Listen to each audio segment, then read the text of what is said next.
Энэхүү нэвтрүүлгийг Joyce Meyer-ийн үйлчилгээ хамтрагчид болон түүний найз нар нь ивэн итгэсэн.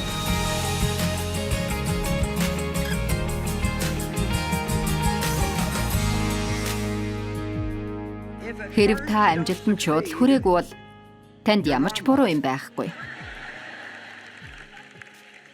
Амен.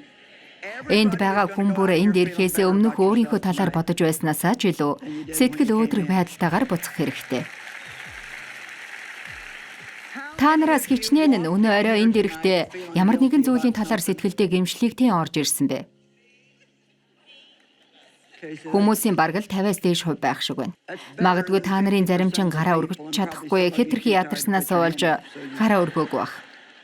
Та нэг зүйлийг мэдхүү. Энийг байнга санаж байхыг та бүхнээс би хүсэж байна. Бид бүхэн гэмшил буруутгалыг зөвөр хүлээн авч чаддаггүй. Бурхан биднийг өөрийгөө буруутгах байдлыг зөвөр хүлээн авч чаддаг. Тийм байдлаар бүтээгээгүй юм. Өөрийгөө буруутгах нь заримдаа бидний эрүүл мэндэд ч нөлөөлж болохоор хүчтэй хариу үйлдэлүүдийг үзүүлдэг. Хүмүүс өөрсдийгөө буруутгах зэмлэх үед хүний бие махбод өвчнөд хүрэгдэг гормонуудыг бий болгодгийг баталсан байдаг. Нэг удаа би сэтгцийн эмнэлэгт эмчлүүлж байгаа зарим нэг хүмүүст үйлчлэхийн тулд очиж байснаа санаж байна. Тэнд байсан маш олон хүмүүс энэ бүхэнд биел буруутай. Энэ бүхэнд зөвхөн биел буруутай гэж өглөн алхаж байсныг санаж байна. Та ямар нэгэн гэмиг үйлдэхээс ч өмнө аль хэдийнэ уучлагдсан гэдгээ мэдхүү? Яагаад гэвэл Есүс бидний бүх алдаа дутагдал, сул дорой байдлуудын манд төлөөсийг аль хэдийн төрчихсөн. Таны хийх хэрэгтэй зүйл бол гэмээ гэмшиж 180 градус эргэн зөв зам руугаа алхаж, тэгээд Бурхны тань зориулж бэлдсэн зүйлийг хүлээн авах явдал билээ.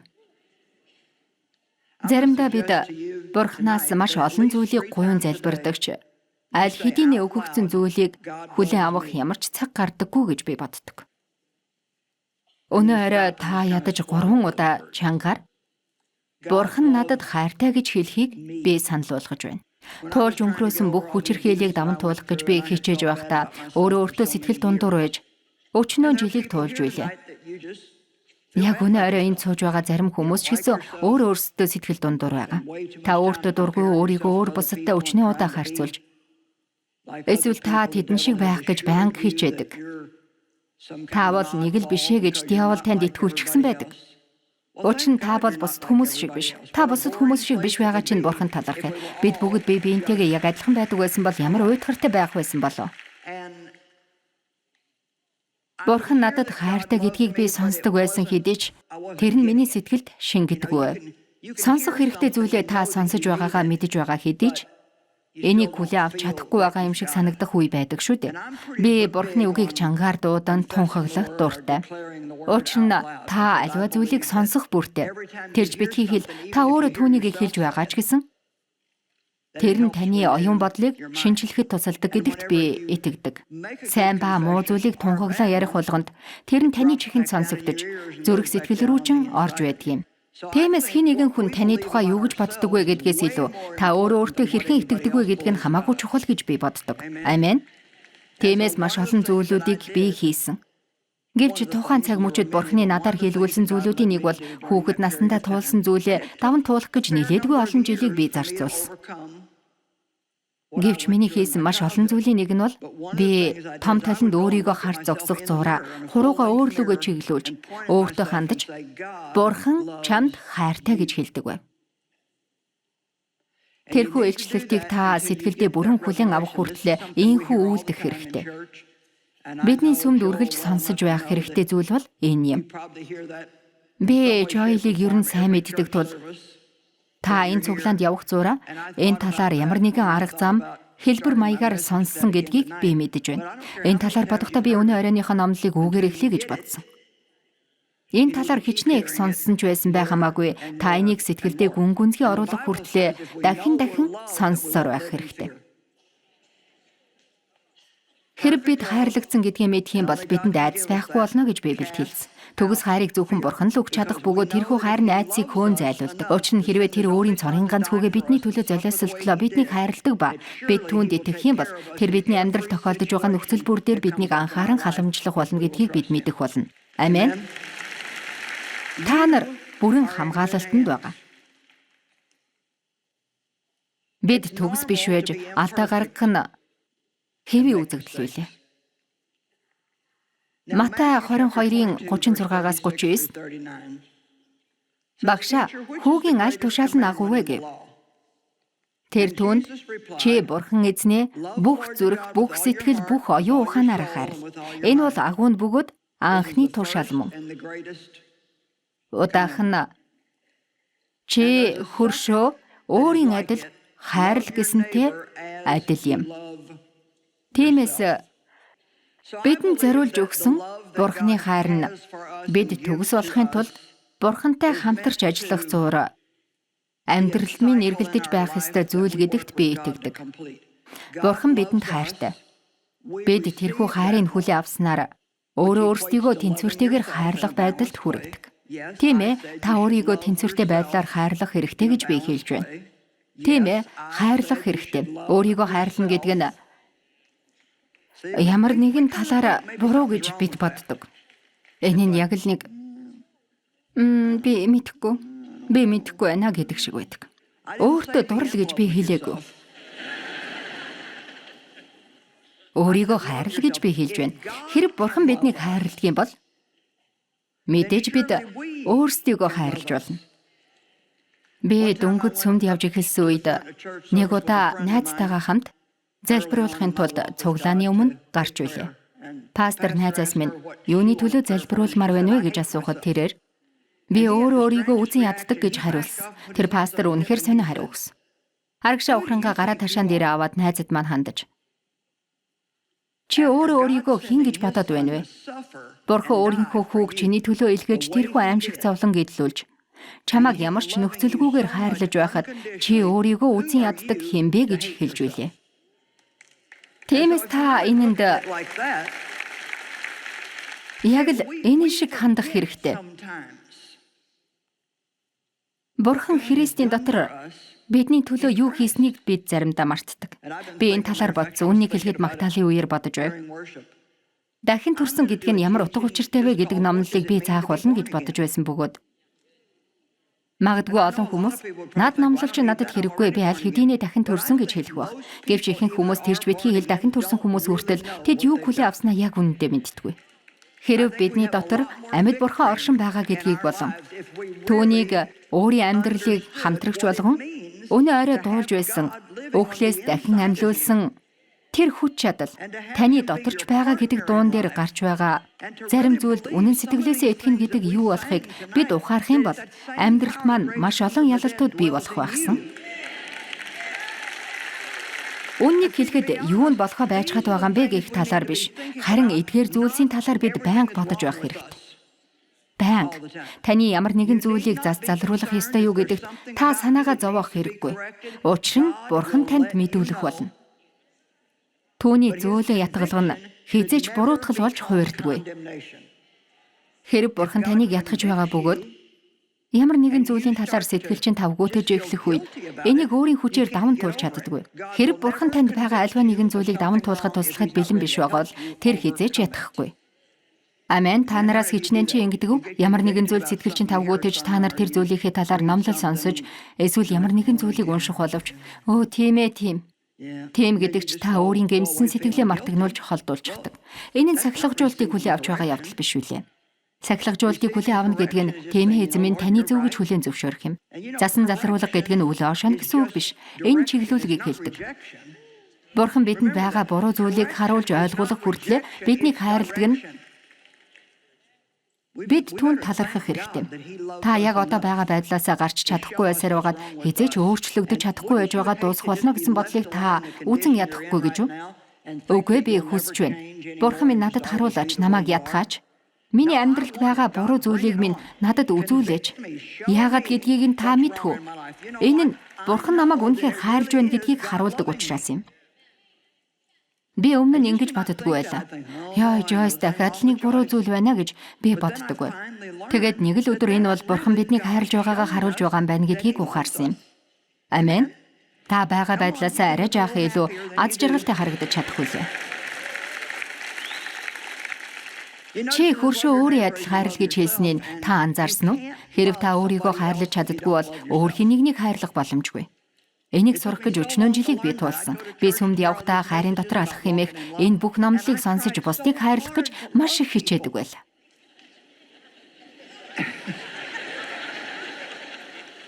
Тэдгээр хүмүүс зүгээр л уурыг минь хүргэчихэд байдаг байв.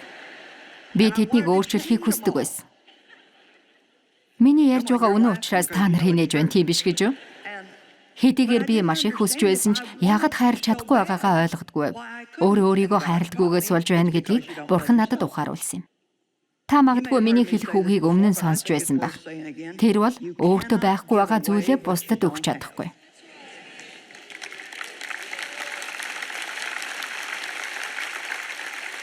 Та нарын зарим нь өөртөө арай илүү өршөөнгүй хандах хэрэгтэй.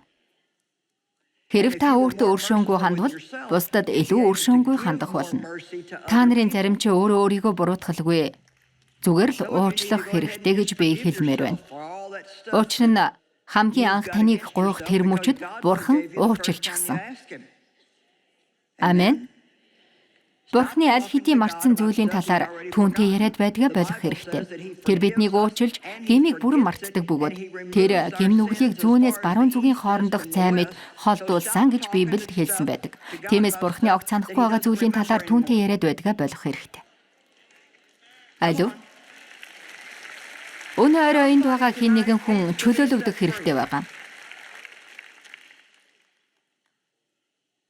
Ром 5:8-д гэтэл биднийг нүгэлтнүүд байхын Христ бидний төлөө өгснээр Бурхан биднийг хайрлах хайраа харуулсан гэсэн байдаг.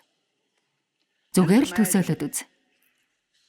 Та баарнд сууж бүхэл буруу хүмүүстэй учирч буруу зүйл, ёс бус зүйлийг хийж Бурханыг огт тоохгүй байх зур Есүс таны төлөө өгсөн юм. Таны төлөө өгсөн. Энэ нь ямар ч нөхцөлгүй хайр юм. Бид хайр татам хүмүүс учраас тэр биднийг хайрлаагүй юм. Тэр хайр учраас биднийг хайрладаг.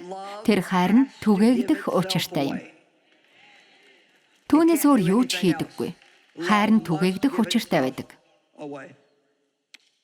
Хайрын тухай өөр агуу ишлэлүүд Библиэд бий. Таныг энэ талаар судлаасай гэж би хүсэж байна. Гэхдээ би дуулал 139-р бүлгээс 2 ишлэлийг та нарт уншиж өгмөр байна. Учир нь та гэдэс дотрын минь хэлбэржүүлж, эхийн минь хэвлийд намайг бүрэлдүүлжээ. Би танд талархал өргөж байна. Энэ бол Давид хэлж байгаа юм. Би аимшигтай болоод гайхамшигтайгаар бүтээгдсэн тул танд талархал өргөнө. Тиймээс Давид би бол дэндүү гайхамшигтай гэж хэлж байгаа юм шиг л надад сонсогдож байна. Та нарын талаар би ямар нэгэн сайн зүйл хэлэх эсвэл бодох бүрт та нар чимээж гаргадаггүй. Та бол онцгой, өвөрмөц, гайхамшигтай. Яагад гэвэл Бурхан ямар нэгэн хаягдлыг бүтээдгүй. Та нараас хичнээн чин Бурхан таныг бүтээсэн гэдэгт итгэдэггүй. Мөн Бурхан бол гайхамшигтай бөгөөд тэрээр гайхамшигтай зүйлийг хийдэг гэдэгт итгэдэг. Тийм бол яагад тэр зүйлд нь та багтахгүй гэж. Тийм ээ, энэ бол үнэхээр сайхан асуулт. Танд баярлалаа. Энэ бол үнэхээр сайн асуулт шүү. Та нар ойлгоход их хэцүү зүйлийг би хэлмээр байна. Гэхдээ энэ нь та нарыг юм бодогдуулахад хүргэнэ гэж найдаж байна. Бид урагшаа ундаг гэж Джон Маквелл хэлсэн байдаг. Энэ нь юу гэсэн утгатай гэж үү? Хэрэг бид ямар нэгэн алдаа гаргаад өөрсдийн алдаанаас суралцахад бэлэн байх юм бол энэ нь бидний амьдралын урагшлах зам харгуйд болон Бурхантай алхах бидний аянд үнэхээр тус болдгийм гэж тэр тайлбарласан байдаг. За одоо энийг сонсоорой. Та өнгөрсөн алдааныхаа төлөө одоо хүртэл зүгээр л харамсаж гэмшсээр байгаа бол та түүнээсээ юу ч суралцж чадахгүй. Тиймээс та гаргасан алдаагаа дахин гаргасаар байх болно. Дахин. Би энийг дахин хэлье. Яагад гэвэл та нарт энэ хэрэгтэй гэдэг нь илт байна. Би зүгээр ингэж үзье. Маргааш би энийг заахгүй гэдгийг хэлчихье. Гэхдээ таныг маргааш буцаад ирэхэд би хэл ярианы талаарх сэтгэл сэргээс нь номлол заая гэж бодъё. Тэр нь энд байгаа хүн бүрийн сэтгэлд хүрв. Тэгээд та сэтгэл зүрхэндээ за би шийдлээ. Би энээс хойш үгээ бодож ярина. Би үгийг чинь сонслоо эзэн минь. Тийм ээ, амен гэсэн шийд гаргав. Гэвч та гэртээ харьсныхаа дараа өнгөрсөнд хэлсэн зүйлүүд болон хүмүүстэй хэрхэн харилцдаг арга байдлаа бодох үед таны сэтгэл зүрх чинь гашуудан шимшрэв. Хэрв тэгвэл тэрхүү буруутгалчин Бурхны өгсөн ивэлээр дамжуулан та алдаанаасаа суралцж тэр зүйлээ дахин давтахгүй байж танаас холдуулах болно. Та намайг сонсож байна уу? Та өнгөрсөн алдаануудынхаа төлөө гашуудсаар байх юм бол тэдгээрээс суралцж чадахгүй. Та зүгээр л тэр алдаануудаа давтан үйлцээр л байх болно. Магадгүй дахин нэг удаа давтан хэлбэл бид энийг зүрх сэтгэлдээ ойлгох бах. Энэ бол туйлын үн юм.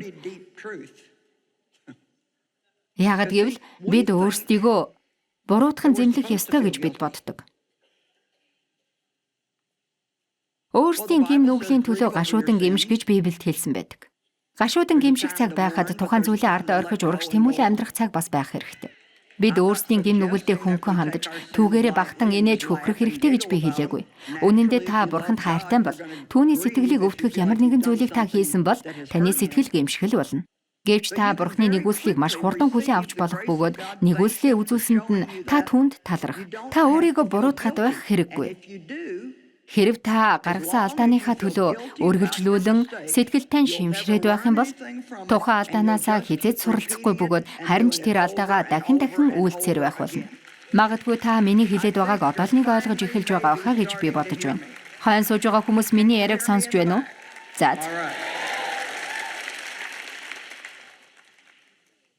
Нэрээ та нарын шашинлаг хөөсийг чинь цай хаглах өөр нэгэн зүйл надад бий. Бүдрэн унана гэдгийн төгсгөл биш, мөн амин чухал зүйлч биш юм. Хүний амьдралд аливаа зүйлийг яаж эхлэх вэ гэдэгт биш, хэрхэн дуусгах вэ гэдг нь хамгийн чухал байдаг. Уналт нь хүн гэдэг амьтны нэг хэсэг нь байдаг. Хэрв та алдаанууд гаргадаг бол та жирийн нэгэн. Сул дорой байдлыг би үзэн яддаггүй. Учир нь ээж маань сул дорой маягийн хүн байсан юм.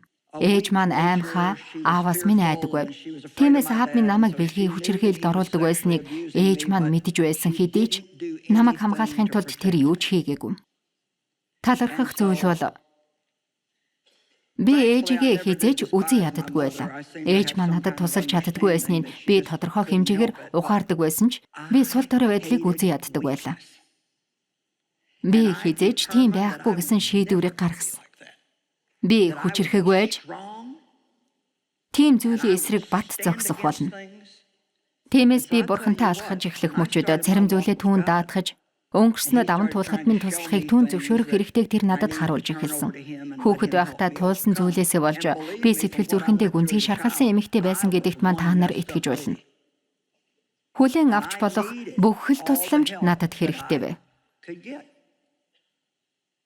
Гэвч би унаж бүдрэх ямар нэгэн зүйлийг оролдох үед тэр нь бүтэмжгүй болох үед Бурхан надад ямар нэгэн зүйлийг хэлсэн гэдэгт итгэх үед тэр нь Бурханаас биш байсныг би олж мэдэх явдлыг төвчж чадахгүйсэн.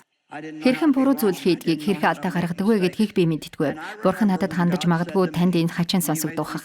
Яагад гэвэл надад тэгж санагдсан. Тэрээр Жойс чи алдаа гаргах хэрэгтэй гэж хэлж байлээ. Бааз үгүй юу болоод байна? Хэрвээ та хүмүүст ингэж хэлвэл тэд хайхрамжгүй амьдралаар амьдарч болох юм байна гэж бодох болно шүү дээ. Гэж та хамгийн түрүүнд бодох бах. Үгүй. Гол зүйл нь юм байна. Хэрв та Бурханд хайртай бол хинч таныг зориудаар гин нүгэл хийлгэх гэж ятгах чадахгүй. Тиймээс би энд одоо та нарын өмнө зогсоод таны хүсэж байгаа хүн болоход чинь танд туслах зарим нэг эрх чөлөөг олгомоор байна. Та одооноос эхэлж амьдралынхаа эцсийн мөч хүртлээр ямар ч алдаа гаргахгүй байх болно гэдэг чинь огт бүтэхгүй зүйл гэдгийг би хэлмээр байна. Уучлаарай. Гол ялгаа нь энэ чухал зүйл тул анхааралтай сонсоорой. Сул дорой байдал болон хорон явдал хоёрын хооронд ялгаа бий.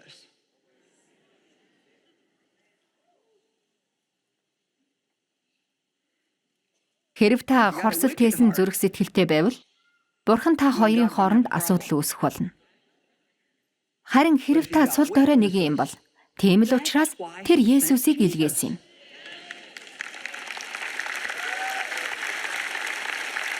Хэрэв бидэнд ямар ч сул дорой байдал байдаггүй бол бид бүхэл салбарт бүхэл зүйлийг үнэхээр сайн хийх байсан бөгөөд бидэнд Есүс хэрэггүй байх байсан гэдгийг мэдэхгүй байна гэж үү? Тэр эрүүл хүмүүсийн төлөө бус өвчтөе хүмүүсийн төлөө ирсэн юм. Тэрээр сэтгэл нэмтэрсэн асуудал бэрхшээлтэй хүмүүсийн төлөө ирсэн юм. Таныг алдаа хийх болохонд ч энэ хорвоо ертөнц нуран унахгүй гэдгийг мэдэж авна гэдг нь үнэхээр эрх чөлөөг олгодог юм. Тэрч битгий хэл та эрх чөлөөтэйгээр юу гэж би Бурхныг сонссон гэж бодож байсан гэтэл андуурсан байжээ гэж хэлэх нь хичнээн гайхамшигтай гэж бодно. Би алдаа гаргасан байна, намайг уучлаа гэж нээлттэй хэлж болдог нь хичнээн эрх чөлөөг танд өгдөг гэж.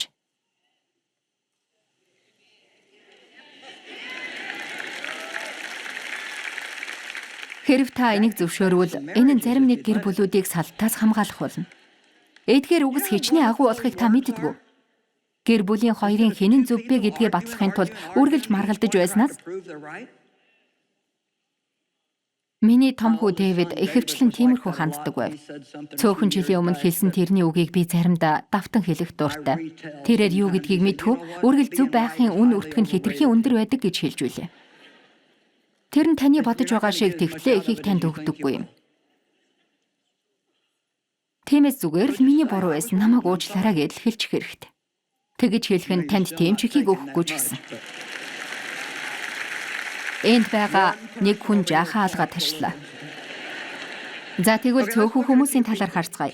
Хаан Давид завхай байдалд орооцолдож хүний амийг хөнөөсөн хэдий ч Бурхан тэрнийг өөртөө нь маш дотн зүрх сэтгэлтэй нэгэн гэж тодорхойлсон байдаг. Та энэ учрыг хэрхэн олох вэ? Бурхан өнөөдөр надад нэгэн зүйлийг харуулах шиг надад санагдсан юм. Хэрэв та зөвхөн энийг л ойлгоод авчих юм бол хэрэв та энэс өөр юу ч ойлгохгүй байлаач гэсэн хамаагүй энэ надад тусалсан тул танд ч гэсэн туслах болно гэдгийг би мэдэж байна. Тэр яаж Давидын талаар ийхүү өгүүлсэнийг та мэддэггүй. Хэдийгээр Давид амьдралдаа өөрийнхөө сул дорой байдлаа харуулж завхааралд оролцож тэгээд түүнийг нуун дарагдуулахыг оролдож Батшибагийн нөхрийг алж бас энэ талаараа худлаа ярьсан байдаг. Тэрч битгий хэл тэр үүнийхээ төлөө бүтэн 1 жилийн дараа гэмшсэн байдаг. Тэр хийсэн зүйлээ нууж зүгтхийг оролцсоор байв. Тэгвэл Петр яалаа? Тэрээр Христийг 3 удаа үгүйсгэсэн байсан хэдий ч эцэстээ хамгийн агуу элч нарын нэг нь болж хувирдаг. Бурхан миний зүрх сэтгэлд ингэж хэлэх шиг надад санагдсан юм. Давидын амьдралдаа хийсэн сайн зүйлүүд нь түүний хийсэн буруу зүйлээс хамаагүй их байсан юм. Бурхан бидний амьдралыг бүхэлд нь хардаг гэж би боддог. Намайг амархад тусалсан зүйлүүдийн нэг бол бараг л 2 жилийн өмнө нуруу унах шахсан үедээ би өөрийнхөө бүхэл амьдралдаа галзуу хүн шиг ажиллаад байж болохгүй гэдгээ ухаарсан юм. Өөртөө амралтыг өгөхөд минь тусалсан өөр нэг зүйл бол Бурхан надад хандаж зөвхөн өнөөдөр чи юуг биелүүлв гэдэгтээ биш, өөрийн амьдралдаа хийсэн бүхэл амжилтуудаа нэг хардаа гэж хэлсэн явдал юм. Та 1-7 хоног ажиллахгүй байхаар шийдэж болно. Та хаяада нэг буудан дээр хэвтэнгээ бүхэл өдөржингөө кино үзэж сууж бас болно. Та зөвхөн өнөөдөр юуг бүтээв гэдэгтээ анхаарлаа хандуулах биш, амьдралынхаа туршид юуг бүтээв гэдэгтээ анхаарлаа хандуулаарай. Та нараас хичнээн чи амрах гэхээр амарч чадахгүй сэтгэл чинь тавгууддаг. Хэрэв би биенгог олж харвал та эрх чөлөөг эдэлж болно. Та нарт нэгэн зүйлийг хэлэхэд таны хийх зөвхт зүйлүүд чинь таны хийх буруу зүйлүүдээс хамаагүй их байх болно.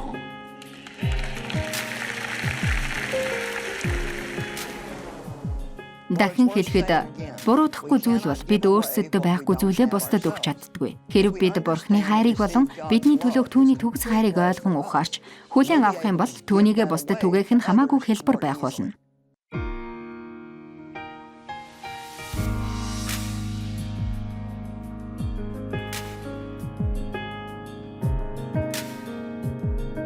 Энэхүү нэвтрүүлгийг Joyce Meyer-ийн үйлчлэлийн хамтрагчид болон түүний найз нар нь ивент хийсэн бол